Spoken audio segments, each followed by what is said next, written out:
మనిషి అంతరిక్షంలో విహరించగలుగుతున్నాడు. అలాగే సముద్ర గర్భంలో దాగి ఉన్న అనేక విషయాల్ని కూడా తెలుసుకోగలుగుతున్నాడు.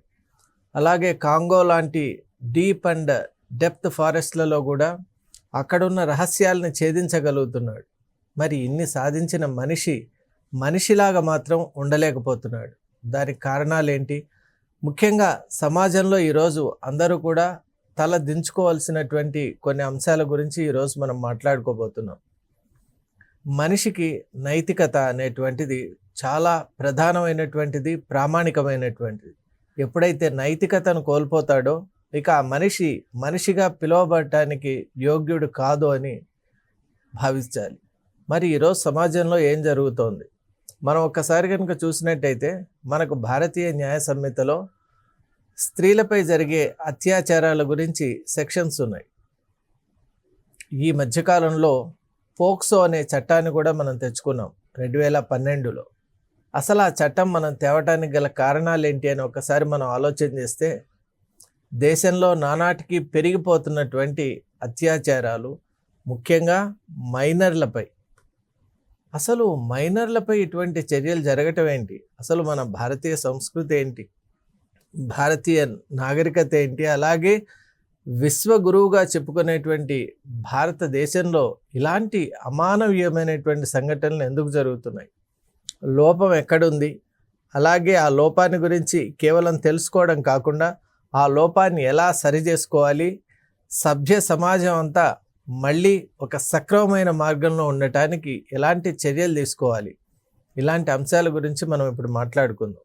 ఎందువల్ల అంటే ఇది చాలా ముఖ్యమైనటువంటి తరుణం కాబట్టి. పోక్సో చట్టం గురించి మనం ఒక్కసారి ఆలోచన చేస్తే అసలు విజృంభిస్తున్నాయి కేసులు. మనం అస్సలు ఊహ చేయలేకపోతున్నాం. మైనర్స్పై కూడా అటెంప్ట్ అనేది జరుగుతుంది, అసాల్ట్ జరుగుతుంది, హెరాస్మెంట్ జరుగుతుంది. అలాగే మైనర్స్కి సంబంధించినటువంటి ఇన్ని రకాలైనటువంటి కేసెస్ వస్తాయని కూడా మనం ఊహించలేదు. మరి ఈరోజు మనం సమాజంలో చూస్తున్నది ఏంటి? మనం దేశవ్యాప్తంగా ఒక్కసారి కనుక చూసుకుంటే ఈ మధ్య రాజస్థాన్లో జరిగినటువంటి గంగాపూర్లో జరిగిన ఆ ఉదంతం అసలు మనం మాట్లాడటానికి కూడా మనకు మాటలు రావటం లేదు. 13 years గర్ల్, ఎలా ఇలాంటి దుశ్చర్యలు జరుగుతున్నాయని ఒక్కసారి మనం ఆలోచన చేస్తే మనిషిలో మానవత్వం కంప్లీట్గా వైపౌట్ అయిపోయి దానవత్వం, మృగత్వం ఇలాంటి కొన్ని అంశాలు బయటకు వస్తున్నాయేమో అని అనిపిస్తుంది.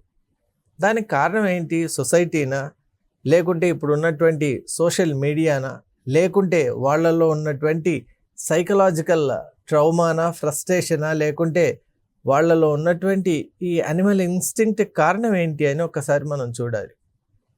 అలాగే మనం కేసెస్ విషయంలో మనం చూస్తే మనం ఈరోజు ఫోకస్ ఎక్కువగా ఉభయ తెలుగు రాష్ట్రాలు, దాంట్లో కూడా ముఖ్యంగా తెలంగాణపై ఫోకస్ పెడదాం.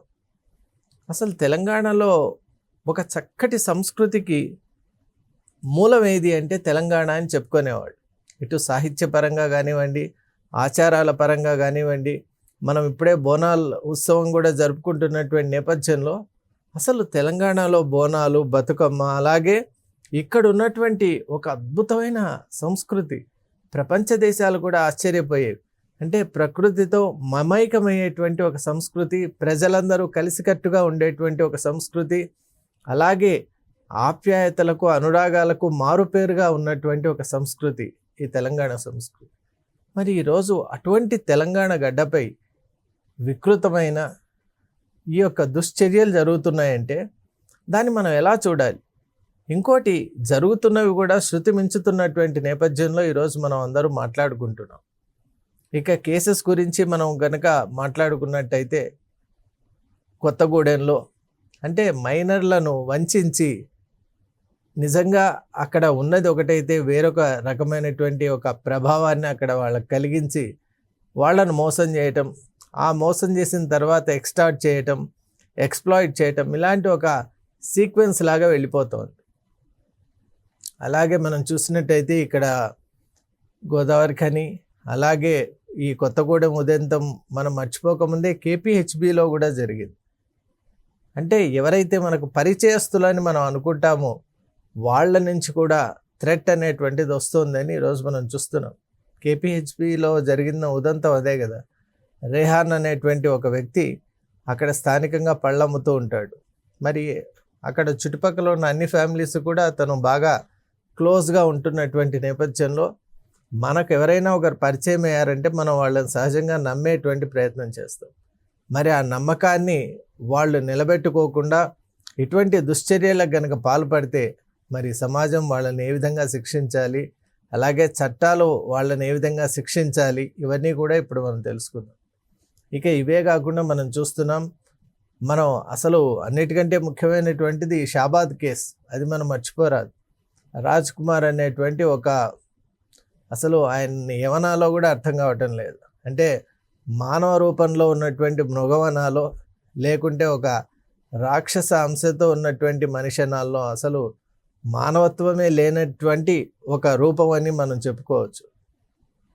ఎంతమందినండి వరుసగా ఒకరోజు రాత్రి సమయంలో దాదాపు 6 మందిని ఒకే రకంగా చంపడం అంటే అసలు అతను ఆ మానసికమైనటువంటి అతని యొక్క ఆ మెంటల్ మేకప్ ఎలా ఉందో మనం అసలు ఊహ చేయలేం.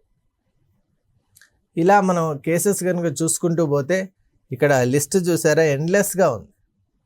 అలాగే మెట్పల్లిలో కూడా ఇటువంటి దారుణమే జరిగింది. అసలు అభంశోభం తెలియనటువంటి ఆ చిన్నపిల్లల్ని మనం అందరూ కూడా ఒక పెద్దవాళ్ళగా మన బాధ్యత ఏంటి అంటే వాళ్ళు మన వాళ్ళైనా పక్క వాళ్ళ పిల్లలైనా కూడా వాళ్ళకు ఒక డైరెక్షన్ ఇవ్వాలి, వాళ్ళకి ఏదైనా మన వల్ల వీలైతే హెల్ప్ చేయాలి. కానీ అసలు సొసైటీ ఎందుకు వీళ్ళని ఈ విధంగా చూస్తోంది అని ఒక్కసారి ఆలోచన చేద్దాం. ఎందుకంటే ఈ లిస్ట్ అనేది చదువుకుంటూ పోతే దీనికి అంతం అంటూ ఉండదు. అన్ని కేసెస్ ఇప్పుడు వస్తున్నాయి. మనం అందుకే ఈరోజు ఈ ప్రోగ్రామ్ను ప్రత్యేకంగా చేస్తున్నాం. ఇప్పుడు కేసెస్ గురించి మనం తెలుసుకున్నాం కాబట్టి అసలు అరికట్టే ప్రయత్నాలు చేసే ముందు అసలు వీటికి కారణాలు ఏంటి అని ఒకసారి మనం చూద్దాం. స్థూలంగా కనుక చూసినట్టయితే మనిషిలో ఈరోజు ఒక నియంత్రణ, చట్టాలంటే అవగాహన లేకపోవడము, లేక చట్టాలు మనల్ని ఏమీ చేయలేవు అనేటువంటి ఒక భ్రమలో ఉండటము, ఈ రెండిటి మధ్య కూడా కొంత సంఘర్షణ ఉన్నట్టే అనిపిస్తుంది. కొంతమందికి చట్టాల పట్ల పూర్తిగా అవగాహన లేక ఇలాంటి చర్యలు చేస్తున్నారు. ఇంకొంతమంది చట్టాలు మనల్ని ఏమీ చేయలేవులే అనేటువంటి ఒక రకమైన భ్రమలో కూడా ఉంటూ ఉన్నారు. ఖచ్చితంగా చట్టం అనేటువంటిది చాలా పవర్ఫుల్. మనిషి తప్పు చేసి చట్టం నుండి తప్పించుకోవడం అనేది అది అసాధ్యం. అది ప్రతి ఒక్కరు కూడా తెలుసుకోవాలి. వాళ్ళు ఎన్ని రకాలుగా కప్పిపుచ్చే ప్రయత్నాలు చేసినా చట్టం ఖచ్చితంగా గుర్తుపడుతుంది. అలాగే ఇప్పుడు ఉన్నటువంటి పోలీస్ వ్యవస్థ కూడా అద్భుతంగా ఉంది. ముఖ్యంగా మన తెలంగాణ పోలీసు చాలా అద్భుతమైనటువంటి టెక్నాలజీని కూడా ఉపయోగిస్తున్నారు కాబట్టి కేసులు ఛేదించే విధానం కూడా మనం చూస్తున్నాం. ఈ సందర్భంగా తెలంగాణ పోలీస్ వ్యవస్థకు అభినందనలు తెలియజేస్తూ అన్ని కేసులు వాళ్ళు సత్వరమే పరిష్కారం చేసే దిశగా ముందుకు వెళ్తున్నారు. కానీ అసలు ఇటువంటివి చెయ్యాలి అంటే భయం కలిగే విధంగా ఉండాలి శిక్షలు. ఇప్పుడు ఉన్నటువంటి మనకు పోక్సో చట్టంలో కూడా కేసులు లైఫ్ ఇంప్రిజన్మెంట్ వరకు, అలాగే ఇంకా కొన్ని కేసుల్లో it is given capital punishment కూడా. కానీ మనం చూసినట్టయితే అసలు ఈ వ్యవస్థ ఇలా చెడిపోవటానికి కారణం ఏంటి అని ఒక్కసారి ఆలోచన చేస్తే ముఖ్యంగా సోషల్ మీడియా ఎఫెక్ట్ కూడా చాలా ఉందండి. ఈ మధ్యకాలంలో విపరీతంగా ఈ మొబైల్ ఫోన్స్ స్క్రీన్కి అడిక్ట్ కావటం, గంటల తరబడి దానికే అతుక్కోపోయి అసలు వాంటెడ్ ఇన్ఫర్మేషన్ తీసుకోకుండా అన్వాంటెడ్ ఇన్ఫర్మేషన్ మాత్రమే దాని నుంచి తీసుకోవటం వల్లే ఇటువంటి ప్రమాదాలు జరుగుతున్నాయి. అలాగే ఫ్యామిలీస్లో కూడా అసలు ఇటువంటి ఒక ఆలోచనలు కలిగి ఉన్న వ్యక్తిని ఎందుకు పసిగట్టలేకపోతున్నారని కూడా ఒక పెద్ద ప్రశ్నగా అనిపిస్తుంది నాకు. ఒక క్రిమినల్ మైండ్ అనేది ఒక ఫ్యామిలీలో డెవలప్ అవుతోంది అంటే వెంటనే తల్లి కానీ తండ్రి కానీ లేక సిబ్లింగ్స్ అంటే వాళ్ళ బ్రదర్స్ కానీ సిస్టర్స్ కానీ గుర్తుపట్టాలి. వెంటనే దాన్ని పెద్దలకు రిపోర్ట్ చేయాలి, లేదా పెద్దలు కూడా పిల్లలపై కన్నేసి ఉంచాలి. అసలు వీళ్ళ యొక్క ఆలోచన సరళి ఎలా ఉంది, వీళ్ళ నిర్ణయాలు ఎలా ఉన్నాయి, వీళ్ళ యొక్క పనితనం ఎలా ఉంది, ఇవన్నిటి గురించి కూడా ఆలోచన ఉండాలి. అంతేగాని మా పనిలో మేము ఉంటాం, వాళ్ళ పనిలో వాళ్ళు ఉంటారంటే ఇలాగే కేసెస్ మనం చూడాల్సి వస్తుంది. ఇక ముఖ్యంగా అసలు మన ఎడ్యుకేషన్ సిస్టంలో కూడా ఎథిక్స్ కానీ ఇంకొకటి ఒక హ్యూమన్నెస్ కలిగించేటువంటి అంశాలను కూడా పొందుపరిచాలి. మనం ఎంతసేపు కాంపిటీషన్ వైపే చూస్తున్నాం.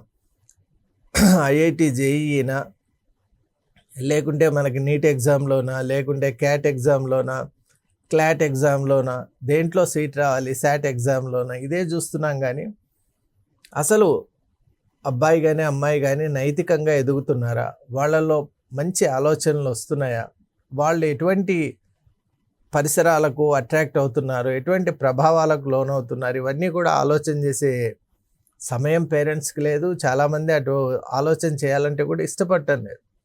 వాళ్ళకి ఎంతసేపు ర్యాంకులు కావాలి, అటుపై ఇంకా పెద్ద పెద్ద పొజిషన్లు కావాలి, ఫ్లైట్లు ఎక్కి ఫారెన్కి వెళ్ళాలి, అంతే వాళ్ళ ఆలోచన. కానీ ఆ అబ్బాయి అమ్మాయి లోపల ఉన్నటువంటి ఆలోచన శక్తిని గుర్తుపట్టలేకపోతున్నారు. మరి పేరెంట్స్లో కూడా మార్పు రావాలి.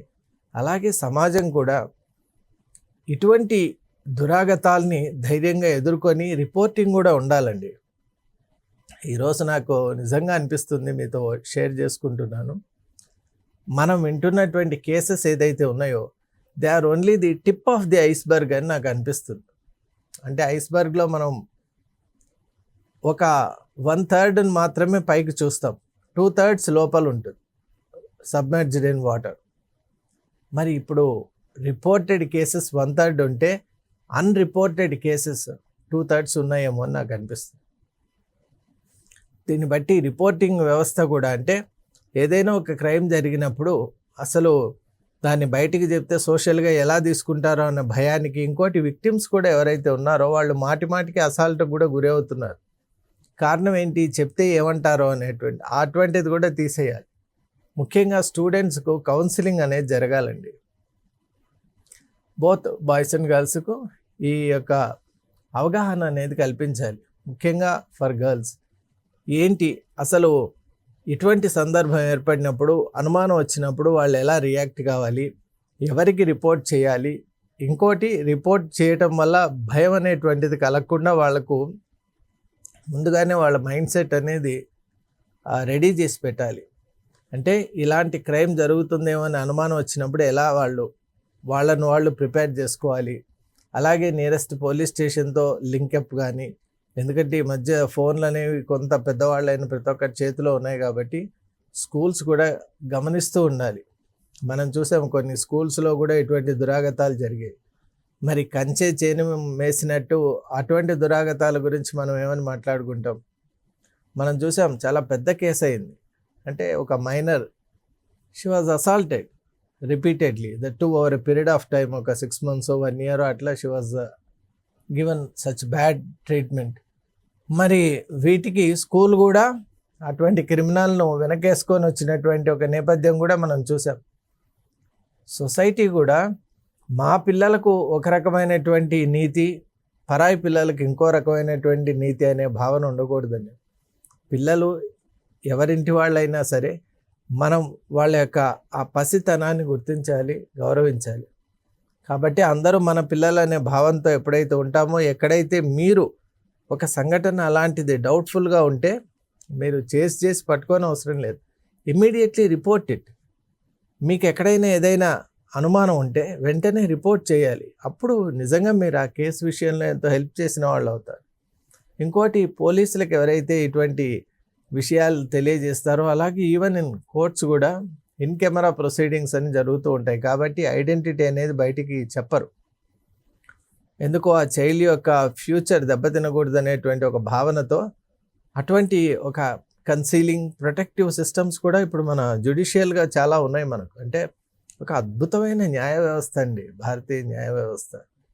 అలాంటి చక్కటి కేర్ తీసుకొని ఈ కేసు ప్రొసీడింగ్ జరుగుతుంది. కాబట్టి ఈ విషయంలో, రిపోర్టింగ్ విషయంలో ఎవ్వరు కూడా అధైర్యపడద్దు. మైనర్స్ ఎవరైనా సరే వాళ్ళకు అన్యాయం జరిగింది అనుకోండి, వెంటనే రిపోర్ట్ చేయండి. అంతేకాని కొన్ని దారుణం ఎక్కడ అనిపిస్తుందంటే, ఒక అటెంప్ట్ అయిన తర్వాత దాంతో బ్లాక్మెయిల్ చేయడం వల్ల మల్టిపుల్ అటెంప్ట్స్ కావడం, అది చాలా దారుణం. అలాంటి ఒక సంఘటన కాకుండా వెంటనే రిపోర్ట్ చేయాలి, ఫర్దర్ అటాక్ నుంచి కాపాడుకోవాలి. ఇంకోటి, ఎవరైతే అక్యూజ్డ్ పర్సన్ ఉంటాడో వాడిని కఠినమైనటువంటి శిక్షలు పడాలి. ఇప్పుడు మనకు పోక్సో యాక్ట్ చాలా స్ట్రాంగ్ ఉంది కాబట్టి అసలు ఎవరు ఏంటి బ్యాక్గ్రౌండ్ ఏంటి వీళ్ళు పెద్దవాళ్ళ చిన్నవాళ్ళ ఎటువంటి తారతమ్యం లేకుండా పోక్సో యాక్ట్ చాలా పవర్ఫుల్గా ఉంది.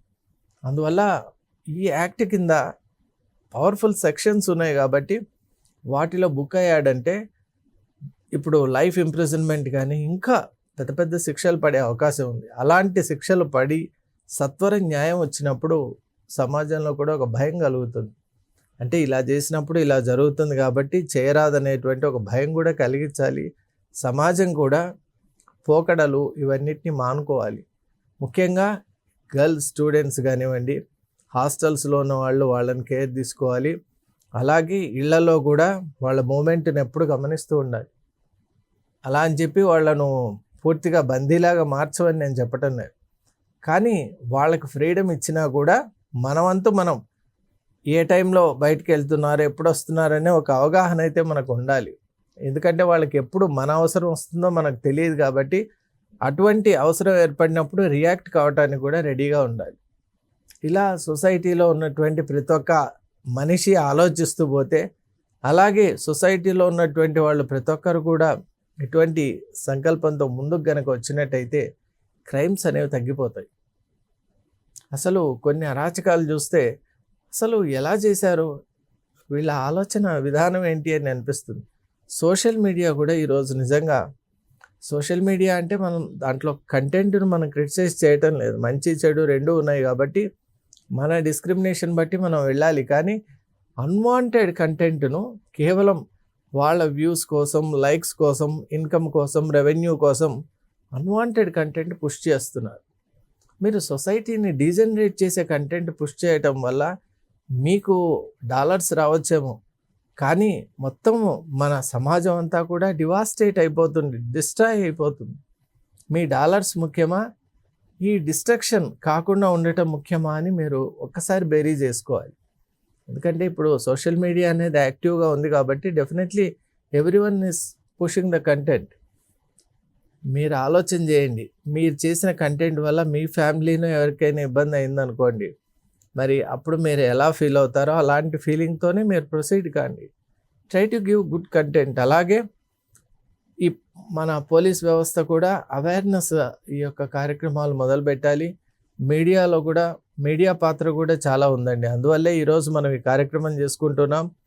మీడియా కూడా స్కూల్స్, కాలేజెస్కి వెళ్ళి అవేర్నెస్ ఇచ్చేటువంటి ఆలోచనలు కూడా ఉన్నాయి కాబట్టి ఖచ్చితంగా మనం వీలైన ఎడ్యుకేషన్ ఇన్స్టిట్యూషన్స్కు అలాగే వీలైనంత మందిని మీడియా ద్వారా కూడా ఆన్లైన్ ప్రోగ్రామ్స్ ద్వారా కూడా మనం అందరికీ ఈ యొక్క అవేర్నెస్ ఇవ్వాలి. ఇచ్చి క్రైమ్ రేట్ను మనం తగ్గించుకునే ప్రయత్నం చేయాలి. అసలు పోక్సో యాక్ట్ కింద ఒక్క కేసు బుక్ అయిందంటే సమాజం అది ఒక డిఫీట్గా చూడాలి, ఒక ఫెయిల్యూర్గా చూడాలి. మరి ఈరోజు ఇలా కేసులు పెరిగిపోతూ ఉన్నాయనుకుంటే అది సమాజం ఎలా ఉంది చూడండి. We're into a network of defeat, failure and utter helplessness. దాని నుంచి మనం బయటికి రావాలి. డార్క్నెస్ నుంచి మనకు చట్టాలు ఉన్నాయి, పోలీసింగ్ వ్యవస్థ ఉంది, మీడియా వ్యవస్థ ఉంది కాబట్టి మనం వీటన్నిటినీ కూడా కలుపుకొని ఒక ఇంటగ్రేటెడ్గా ఈ సమస్యపై పోరాడదాం. ఖచ్చితంగా ఈ సమస్యపై గెలిచి అసలు ఇటువంటి కేసెస్ రాకుండా చేయగలిగినప్పుడు సమాజం నిజంగానే గెలిచినట్టు అవుతుంది. Thank you.